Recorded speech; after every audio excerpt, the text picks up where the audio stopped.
자녀들의 말이 내 귓가에 닿는 순간 마치 누군가 얼음장 같은 손으로 내 심장을 꽉 움켜쥔 듯 했다. 아빠, 우리도 이젠 힘들어요. 요양원으로 가시는 게 다 같이 편해요. 맞아요. 저희도 솔직히 너무 바빠요. 언제까지 아빠 일까지 신경 써야 하죠? 거기서 간병인들이 챙겨주는 게 훨씬 낫잖아요. 차디찬 말들이 마치 비수처럼 가슴을 찔렀다. 요양원 비용은 월 350만 원, 간병인을 따로 두려면 450만 원. 자식들과 함께 살자니 서로에게 상처만 남고 혼자 살자니 늘 불안한 나날. 앞도 뒤도 안 보이는 어디로도 갈 수 없는 외줄 위에 있는 기분이었다. 하지만 말입니다. 지금 저는 매달 70만 원으로도 충분히 행복한 삶을 살고 있습니다. 여기 한 노인의 인생이 기로에서 반전된 이야기를 들려드리고자 합니다. 돈이 많지 않아도 나이가 많아도 삶의 온기를 잃지 않은 노후는 충분히 가능합니다. 저처럼 요양원의 문턱 앞까지 갔다가 다시 삶의 중심을 되찾은 이야기가 궁금하시다면 끝까지 함께 해주세요. 73세. 제 이름은 박영수입니다. 평생 정직하게 묵묵히 살아왔습니다. 그러나 지금의 나는 자식들의 눈에 짐처럼 느껴지는 노인일 뿐입니다. 40년을 함께한 아내는 먼저 세상을 떠났고 그녀의 빈자리는 커다란 구멍이 되어 제 마음에 남았습니다. 그 구멍은 시간이 지날수록 더 깊고 시리고 외로움과 허무함으로 채워졌습니다. 어느 날 딸 지은이가 조심스럽게 말을 꺼냈습니다. 아빠, 이제 혼자 계시는 거 너무 힘들어 보여요. 그러니까 요양원에 가시는 게 더 낫지 않을까요? 말끝에 숨어있는 부드러운 안쓰러움이 느껴졌습니다. 겉으로는 배려하는 듯하지만 마음 깊은 곳에서는 이미 결정을 내려놓은 듯한 태도. 우리가 알아본 요양원은요, 시설도 최고예요. 아빠, 거기 가시면 정말 편하실 거예요. 아, 그렇구나. 이미 그들에겐 내일 이사는 필요 없는 모양입니다. 내 40년 세월, 가족을 위해 일해오고 자식들을 키워낸 그 시간은 한순간에 투명해졌습니다. 존엄성과 자존심은 언제 어디에 놓고 왔던가요?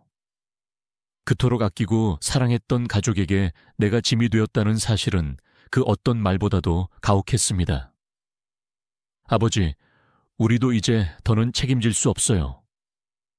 그 말 이후로 나는 지은이의 집에서 또 민우의 집으로 이리저리 옮겨 다니는 몸이 되었습니다.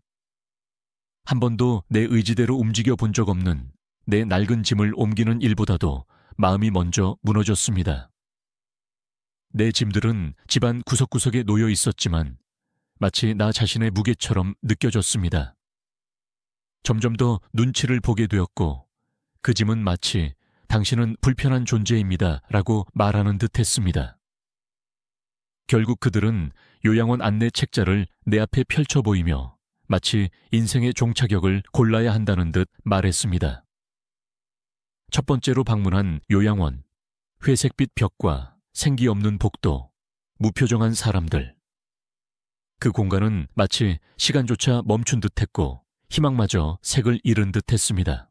민호와 지은이는 이곳이 최고급 요양원이라고 말했지만 제 눈에는 오직 인간의 온기가 사라진 공간으로만 비춰졌습니다. 좁은 방, 규격화된 식사, 똑같은 하루가 매일 반복되는 일상. 이곳은 삶을 살아가는 공간이 아니라 생명만을 연장시키는 기계처럼 느껴졌습니다. 아버지, 여기 정말 좋아요. 의료진도 다 전문적이고 24시간 돌봄 서비스도 있어요. 지은이의 말에 나는 조용히 쓴웃음을 지었습니다. 과연 전문적인 돌봄이라는 것이 인간의 존엄성과 맞바꿀 만큼 가치 있는 걸까? 평생 누군가를 돌보며 살아온 나는 이제 돌봄의 대상이 되어야 하는 걸까? 무엇보다 마음을 더 아프게 했던 건 이 결정이 내 것이 아니라는 사실이었습니다. 사랑이라는 이름 아래 나는 천천히 그리고 조용히 밀려나고 있었습니다. 가치를 잃지 않고 살아갈 수 있을까요? 요양원 복도를 따라 조용히 걸음을 옮기던 나는 그곳에서 마주친 이들의 얼굴에서 무언가 공통된 기운을 느꼈습니다. 그건 무력함이었고 체념이었으며 더는 자신이 세상의 일부라고 믿지 않는 눈빛이었습니다. 그들의 눈동자는 이미 현실과 단절된 듯 어둡고 깊었고 그 공허한 시선 속에서 나는 어쩔 수 없이 나의 가까운 미래를 들여다보는 듯한 아픔을 느꼈습니다. 입소 비용은 월 350만 원입니다. 아버지 연금으로는 부족하니 자녀분들께서 나머지를 부담하셔야 할 거예요. 직원의 말투는 마치 기계처럼 건조했고 그 속에는 따뜻함도 배려도 없었습니다. 그 말을 들은 민우의 표정이 순간 굳어졌습니다. 그의 입엔 미세한 주름이 잡히고 눈빛엔 짙은 고민의 그림자가 드리워졌습니다. 점심시간 그는 노인들에게 제공되는 식사를 물끄러미 바라보았습니다. 그 식판 위엔 기계적으로 나눠 담긴 음식이 놓여 있었고 영양소만 고려한 듯한 메뉴는 생명 유지만을 목표로 한 느낌이었습니다. 각자의 취향은 어디에도 반영되어 있지 않았고 식사는 한 끼가 아닌 의무처럼 느껴졌습니다. 요양원을 나설 때 내 발걸음은 말할 수 없이 무거웠습니다. 차에 올라타자 민호와 지은이는 서로 눈빛을 주고받더니 곧 말을 꺼냈습니다. 아버지, 어떠셨어요? 시설도 괜찮고 깨끗해 보이던데요. 그들의 말투는 마치 이미 결론을 내리고 내게 단지 동의만을 얻고자 하는 듯 했습니다. 나는 고개를 숙인 채 짧게 대답했습니다. 조금 더 생각해 볼게. 그 순간 차 안은 묵직한 침묵으로 가득 찼습니다. 창밖으로 펼쳐지는 세상은 여전히 분주하고 생동감 넘쳤습니다. 거리의 나무들은 바람에 흔들리며 제각각의 몸짓을 하고 있었고 사람들은 저마다의 길을 향해 분주히 움직이고 있었습니다. 아이들은 웃고 어른들은 발걸음을 재촉했고 이 땅 위의 모두가 저마다의 삶을 살아가고 있었습니다. 그런데 왜 나는 점점 작아지고 무력해지는 걸까요? 민우의 집에 도착한 후에도 나는 말이 없었습니다. 저녁 식사 시간, 세 사람이 마주 앉은 식탁 위엔 음식보다도 어색함이 더 짙게 깔려 있었습니다. 아버지, 요양원 입소는 다음 달부터 가능하대요. 계약금만 입금하면 된대요. 지은이의 담담한 목소리를 들은 나는 들고 있던 숟가락을 조용히 내려놓았습니다. 그 순간 나는 깨달았습니다. 이 모든 과정이 마치 상품을 사고 파는 거래처럼 느껴졌습니다. 그들의 말 속에는 내 감정이나 뜻은 전혀 담겨 있지 않았고 모든 것이 하나의 절차처럼 진행되고 있었습니다. 나는 지금 내 삶의 마지막을 그렇게 넘겨받고 있는 듯한 기분이었습니다. 이건 아니야. 이렇게 끝낼 수는 없어. 나는 내 삶이 누구에게 짐이 되는 게 아니라 끝까지 한 인간으로서 존엄을 지키며 살아가고 싶었습니다. 그날 밤 불 꺼진 방에서 조용히 천장을 바라보며 나는 처음으로 뚜렷한 결심을 품었습니다. 아내가 살아있었다면 그녀라면 분명 지금 이 상황을 막았을 겁니다. 평생을 함께 걸어왔던 그녀는 늘 내 곁에 있었고 함께 늙어가는 우리의 미래를 꿈꾸던 사람이었습니다. 그런 그녀라면 결코 나를 요양원에 보내지 않았을 것입니다.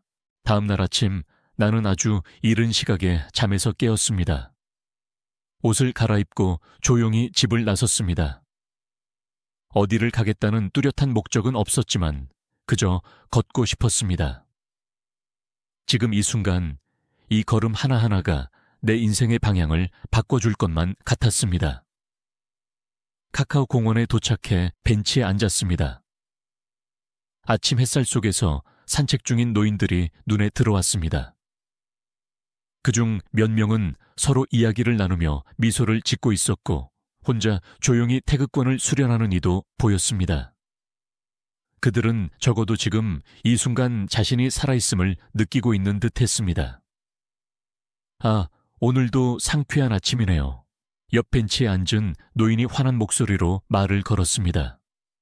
그는 여든을 훌쩍 넘어 보였지만 그의 얼굴에는 기운이 넘쳤고 눈빛은 생기로 반짝이고 있었습니다.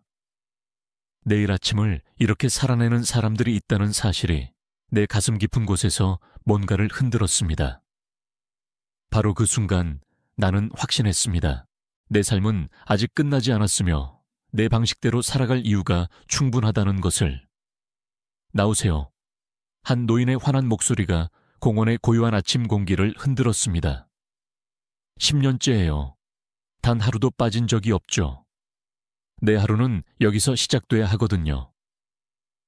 그의 이름은 김병철 씨. 올해로 82. 그와 나는 우연한 한마디가 내 삶을 송두리째 흔들어 놓게 될 줄은 그때는 몰랐습니다. 혼자 사세요? 조심스레 묻자 그의 대답은 담담했습니다. 아내는 5해 전에 세상을 떠났고 자식들은 모두 외국에 살고 있지. 그의 목소리는 슬픔보다는 잔잔한 수면 같았고 그 평온함 속에 수많은 파도가 지나간 듯한 삶의 흔적이 배어 있었습니다. 그런데 어쩜 이렇게 활기가 넘치세요? 내 질문에 그는 살짝 웃음을 머금으며 말했습니다. 비결? 간단해. 내 삶은 내가 꾸려가는 거지. 나이 들었다고 누군가에게 내 인생 맡길 순 없잖아. 그 말은 생각보다 깊게 내 마음에 스며들었습니다. 가볍게 들렸지만 그 속엔 삶을 향한 태도와 철학이 단단히 뿌리내리고 있었던 겁니다. 우리는 벤치에 나란히 앉아 이야기를 이어갔습니다. 그 대화 속에서 나는 그가 지금 실버 지원센터에서 활발히 활동 중이라는 사실을 알게 되었습니다. 그곳에서 그는 다양한 프로그램에 참여하고 새로운 사람들과 교류하며 소소한 수익까지 올리고 있다고 했습니다. 혹시 관심 있으면 와볼래? 오늘 오후에 우리 모임 있어.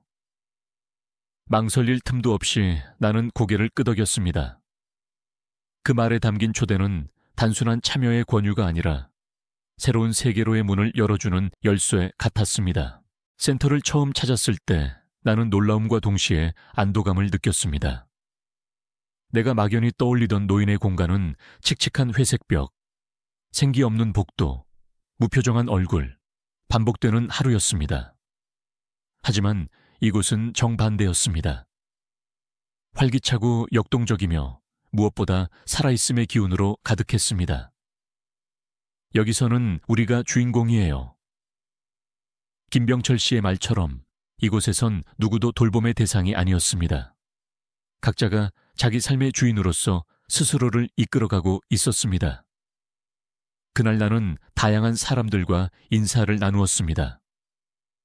70대 중반의 이명희 씨는 얼마 전부터 수채화를 배우기 시작했고 80이 넘은 박정수 씨는 요가 강사 자격증 취득을 목표로 열심히 공부 중이었습니다. 나이는 숫자에 불과하죠. 마음먹기는 아름이에요. 센터의 책임자인 김영숙 씨가 던진 말은 단순했지만 그 어떤 강의보다 강렬하게 마음에 새겨졌습니다. 그날 나는 깨달았습니다. 노년이란 쇠퇴나 정지의 시간이 아니라 또 다른 가능성의 출발점일 수 있다는 것을.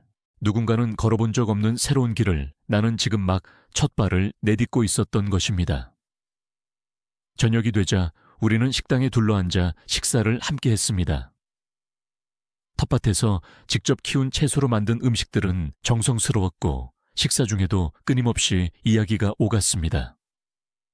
가벼운 농담부터 인생을 마주하는 진지한 대화까지. 그 웃음과 공감의 시간은 그 어떤 진수성찬보다 내 마음을 포근하게 감싸주었습니다. 박영수 씨, 어때요? 우리랑 같이 해볼 생각 있어요? 김병철 씨가 조심스럽게 물었습니다. 나는 조금도 망설이지 않았습니다. 네, 꼭 해보고 싶습니다. 그날 밤 민우의 집으로 돌아가는 길에 나는 창밖을 오래도록 바라보았습니다. 거리에 켜진 가로등 불빛은 하나하나 다르게 흔들렸고 그 안에 내가 새로 마주한 세상이 비춰 보였습니다. 문득 마음속에 울림처럼 하나의 생각이 떠올랐습니다. 내 인생은 아직 끝나지 않았다. 아니, 어쩌면 진짜 시작은 지금부터일지도 몰라. 그리고 나는 조용히 그러나 분명히 다짐했습니다. 요양원이 아닌 내 스스로 선택한 삶을 살겠노라고. 그 선택은 단순한 거부가 아니라 또 하나의 시작이었습니다. 저는 민우와 지은이를 마주 앉힌 자리에서 조용히 말을 꺼냈습니다. 결정했어. 나는 요양원에 가지 않기로 했단다. 실버 지원센터에서 새로운 시작을 해보려 해. 그 순간 두 사람의 얼굴에는 여러 감정이 한 번에 스쳐 지나갔습니다. 놀람, 염려, 그리고 어딘가 모르게 안도감까지도 느껴졌습니다. 지은이는 조심스럽게 물었습니다. 아버지, 정말 괜찮으시겠어요? 혼자서 생활하시는 게. 그 말에 나는 부드럽게 웃으며 대답했습니다. 혼자는 아니야.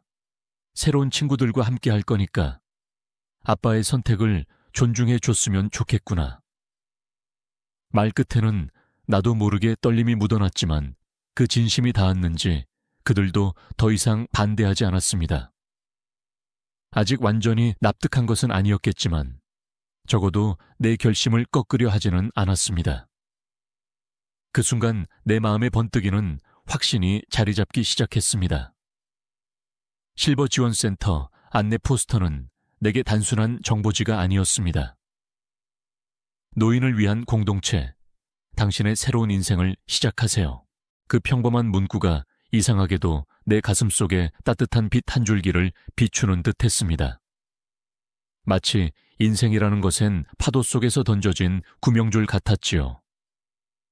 사실 처음엔 망설임이 컸습니다. 평생을 회사에서 성실히 일하며 책임감을 무기로 삼아 살아왔지만 정년 후에 나는 텅 빈 껍데기 같았습니다. 무언가를 새로 시작하는 것이 두려웠고 특히 아내가 세상을 떠난 후 남겨진 외로움은 나를 꽤 오랫동안 짓누르고 있었으니까요.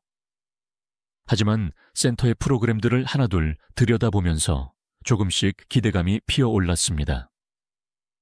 공동 텃밭, 가꿍 요리, 목공 수업, 요리 활동 등 다양한 체험들이 준비되어 있었고 그 중에서도 나는 공동 텃밭 프로그램에 가장 마음이 끌렸습니다.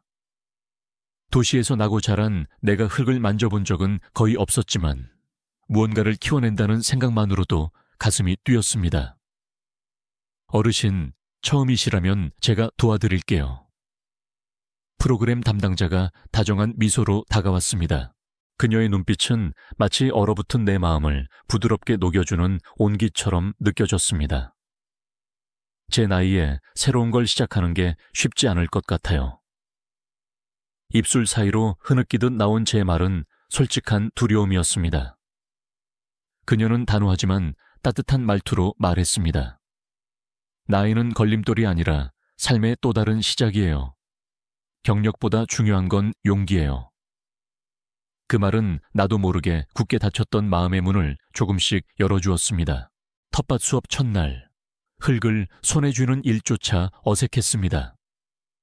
오랜 시간 책상 앞에서 서류만 넘기던 손으로 씨앗을 심는 일은 낯설고도 신선했죠. 하지만 다른 어르신들과 함께 모종을 하나씩 심어가며 어색함은 금세 익숙함으로 변해갔습니다. 박영수 씨, 당근 모종은 조금 더 깊게 심어보세요. 옆에서 조심스럽게 조언해주는 이는 김병철 씨였습니다. 그의 따뜻한 웃음과 다정한 손짓은 내가 처음 느껴보는 동료애라는 감정을 불러 일으켰습니다. 그 순간 내 마음 한편에서 무언가 조용히 깨어나기 시작했습니다. 나는 더 이상 누군가에게 짐이 아닌 스스로 삶을 일구는 사람이라는 자각이 싹트기 시작했죠. 자식들에게 보여주고 싶었습니다. 아버지가 아직도 그리고 앞으로도 의미 있고 당당한 존재라는 것을. 센터에서의 생활은 오랜 시간 깊이 잠들어 있던 내 삶을 천천히 깨워주는 듯 했습니다. 하루하루가 새로운 것을 배우는 설렘으로 가득했고 내 안에 갇혀있던 에너지가 점점 피어나는 것을 느꼈습니다. 공동 텃밭은 어느새 내 일상의 중심이 되었습니다. 흙을 만지던 어색했던 손길은 이제 가장 자연스럽고 기분 좋은 시간이 되었고, 당근, 토마토, 상추를 하나씩 정성껏 키우며 나는 생애 처음으로 무언가를 내 손으로 길러낸다는 감동을 온몸으로 느끼고 있었습니다. 김병철 씨와 나, 우리는 어느새 삶의 깊이를 나누는 진정한 벗이 되어 있었습니다. 처음엔 그저 아침 운동을 함께하는 사이였지만 어느 순간부터 서로의 삶을 가만히 들여다보는 존재가 되었죠. 그는 젊은 시절 군인으로 살아왔고 아내와 사별 후 오랜 세월을 홀로 견뎌야 했다고 말했습니다. 그 긴 외로움 속에서도 그는 자신의 중심을 잃지 않았고 나는 그의 그런 강인함 속에서 고요한 위로를 받았습니다. 우리는 자주 마주 앉아 인생을 이야기했습니다. 젊었던 날의 무모함, 사랑했던 사람의 빈자리, 그리고 지금 이 순간을 살아가는 법에 대해. 그의 이야기는 내 시야를 넓혀 주었고 나의 고백은 그에게 따뜻한 공감이 되어 돌아갔습니다. 박영수 씨, 우리 인생은 아직 끝나지 않았어요. 김병철 씨가 그렇게 말할 때마다 그 목소리는 내 마음의 깊은 곳에 잔잔한 울림을 남겼습니다. 그의 말처럼 내 삶도 결코 멈춰 있지 않았습니다. 나는 멈춘 것이 아니라 전혀 다른 풍경이 펼쳐진 길목에 막 들어선 것이었습니다. 시간이 흐르며 나는 목공 수업도 시작하게 되었습니다. 처음엔 망설였습니다. 망치 하나 제대로 쥐는 것도 버거웠고 톱질은 생각보다 힘들었습니다. 하지만 서툰 손끝에도 조금씩 기술이 깃들기 시작하더니 결국 작은 선반 하나를 완성할 수 있게 되었습니다. 그 선반을 바라보며 나는 문득 생각했습니다. 이걸 손주에게 선물하면 어떨까? 한때 멀어졌던 아이들과 다시 이어질 수 있는 작은 다리가 될 수도 있을 거란 생각에 가슴이 벅차올랐습니다. 경제적인 변화도 찾아왔습니다. 센터에서 운영하는 소규모 판매 프로그램에 참여하며 내가 직접 키운 채소와 만든 목공예품을 팔기 시작한 겁니다. 비록 월 몇만 원 정도의 수익이었지만 그 수익은 단순한 금전 이상의 의미를 지녔습니다. 내가 아직도 누군가에게 필요하고 스스로를 자립시킬 수 있다는 자존감의 증거였기 때문이죠. 그러던 어느 날 센터에서 가족 초청 프로그램이 열린다는 소식을 들었습니다. 잠시 고민했지만 이번엔 용기를 냈습니다. 지은이와 민우에게 전화를 걸며 말했죠. 아빠가 너희에게 보여주고 싶은 게 있어서 그래. 올 수 있겠니? 예상했던 것보다 반응은 따뜻했습니다. 아버지, 정말요? 뭘 하세요? 지은이의 목소리는 놀라움과 궁금증이 뒤섞여 있었고 민우 역시 와, 대단하시네요 하며 진심으로 감탄하는 듯한 말투를 보였습니다. 가족 초청 당일, 나는 아침부터 분주하게 움직였습니다. 텃밭에서 정성껏 길러낸 채소로 샐러드를 만들었고 그걸 내 손으로 아이들에게 내어주었습니다. 아내가 살아있었다면 함께 했을 일이었지만 이제는 내가 혼자서도 할 수 있음을 증명하는 자리이기도 했죠. 그 작은 식탁 앞에서 나는 처음으로 이제 괜찮다는 감정을 느꼈습니다. 아버지, 이렇게 건강하고 활기차게 지내시는 모습 보니 너무 다행이에요. 지은이의 눈가가 촉촉해졌습니다. 그 눈빛 속에서 나는 오랫동안 나를 향해 드리워졌던 안쓰러움과 부담감 대신 존경과 따뜻함을 읽을 수 있었습니다. 그 순간이 얼마나 벅찼던지 말로 다 설명할 수 없었습니다. 이 새로운 일상은 내게 다시 살아갈 이유가 되어 주었습니다. 무기력한 요양원 복도의 침묵이 아닌 사람들의 웃음과 흙냄새가 어우러진 이 공동체에서 나는 스스로의 가치를 매일 새롭게 발견해 가고 있었습니다. 인생은 언젠가 끝나는 것이 아니라 매 순간 다시 시작될 수 있는 것. 나는 그것을 지금의 삶을 통해 온몸으로 느끼고 있었습니다. 가을이 깊어질 무렵 센터에서는 특별한 프로그램이 시작되었습니다. 지역 초등학교와 함께하는 세대 간 교류 활동이었죠. 처음엔 낯선 세대와의 만남이 어색할 것 같았지만 그 생각은 금세 기우가 되었습니다. 매주 목요일 5학년 아이들이 센터를 방문했습니다. 우리는 함께 텃밭을 돌보고 목공예를 배우며 때로는 서로의 이야기를 들려주었습니다. 나는 처음에 아이들에게 뭔가를 가르쳐야 한다는 생각을 했지만 곧 깨달았습니다. 실은 내가 더 많이 배우고 있다는 것을. 어느 날 눈이 반짝이는 꼬마 민수가 조심스럽게 물었습니다. 할아버지, 인생에서 제일 중요한 게 뭐예요? 그 질문은 나를 멈춰 세웠고 나는 오래도록 침묵 속에서 생각에 잠겼습니다. 평생 회사를 위해 일하며 살아왔던 지난 시간을 돌아보게 했고 삶이란 무엇인지 그 본질을 다시 묻게 만들었습니다. 사랑하는 사람들과 함께 의미 있는 시간을 보내는 거란다. 내가 조용히 그렇게 말하자 민수는 고개를 끄덕이며 말했습니다. 그럼 할아버지는 지금 제일 중요한 걸 하고 계신 거네요.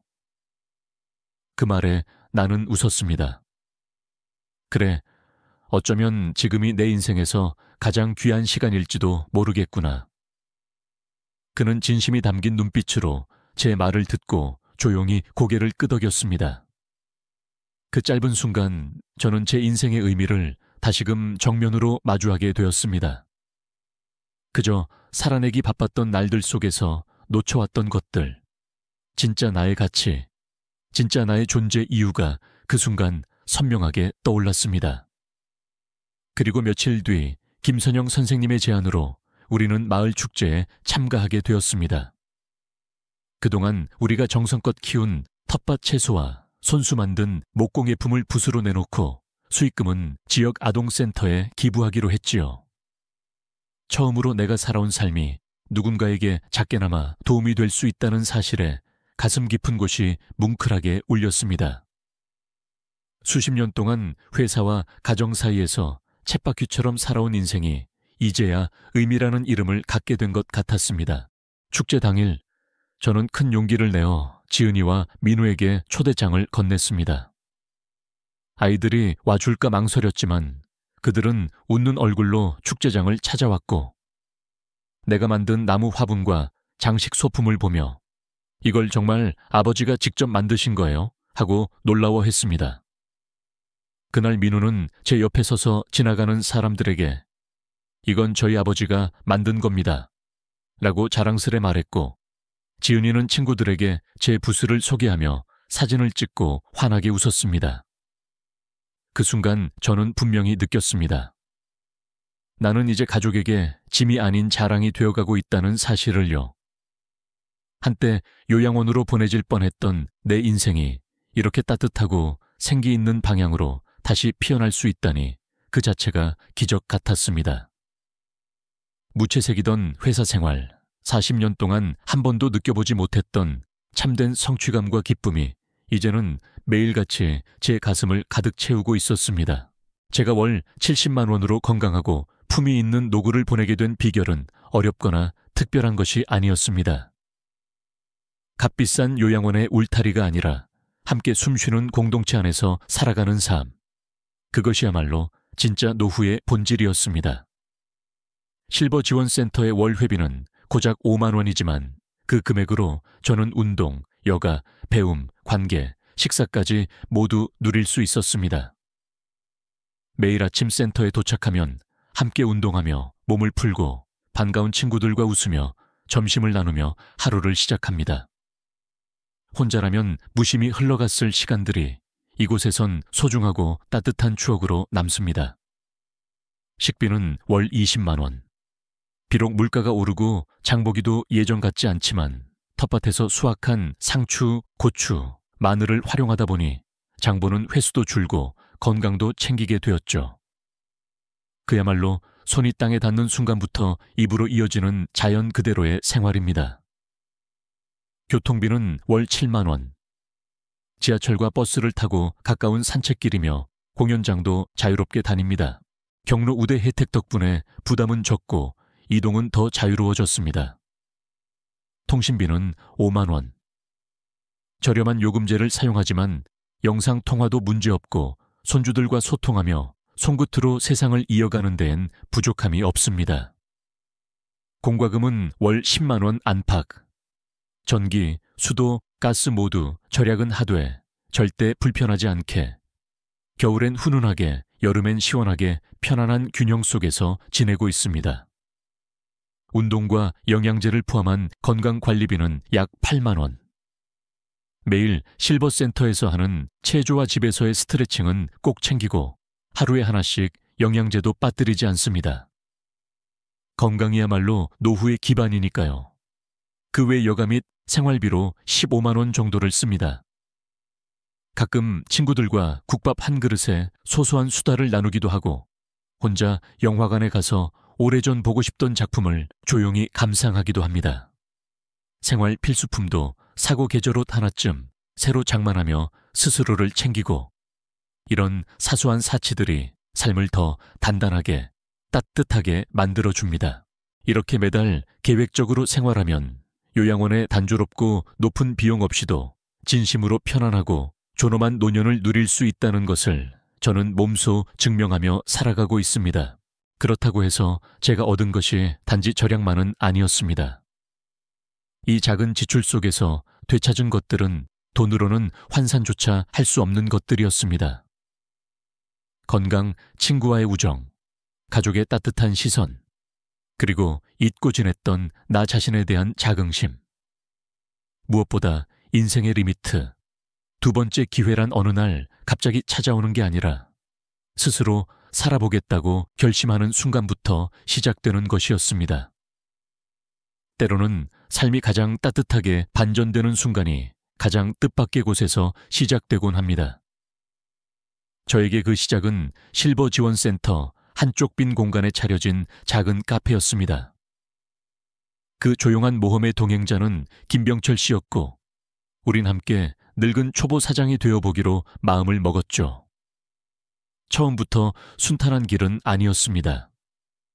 센터 내 유휴 공간을 개조해 카페를 열기로 했을 때 사람들의 반응은 미지근했어요. 노인들이 운영하는 카페라니 손님이 오긴 하겠어? 김병철 씨도 반신반의하며 말했습니다. 하지만 우리는 마음을 다잡았고 이 공간만의 특별함을 만들어 보기로 결심했습니다. 먼저 카페의 모든 가구는 직접 만들었습니다. 목공 수업에서 배운 기술을 총동원해 테이블과 의자를 제작했고, 손때 묻은 나무의 결에서부터 온기가 묻어나도록 공을 들였죠. 메뉴는 더 특별했습니다.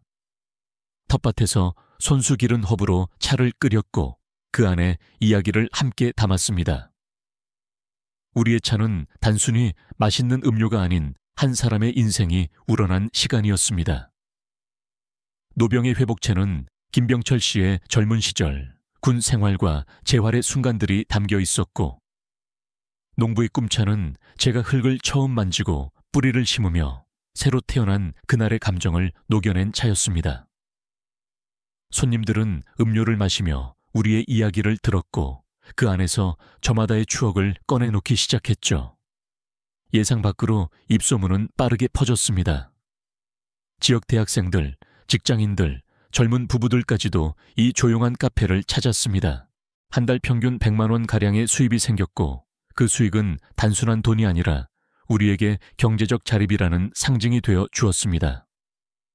더 깊이 있는 보람은 따로 있었습니다. 우리가 만든 이 공간이 어느새 지역 사회의 따뜻한 쉼터, 세대가 어우러지는 교류의 장으로 성장해 가고 있었던 겁니다. 커피잔 사이로 오가는 이야기, 젊은이들이 노인의 말을 경청하고 노인이 젊은이의 고민을 품어주는 이곳은 단순한 카페 그 이상의 의미를 갖게 되었습니다. 1년이 지나자 이 작은 카페는 지역 언론의 주목을 받게 되었습니다.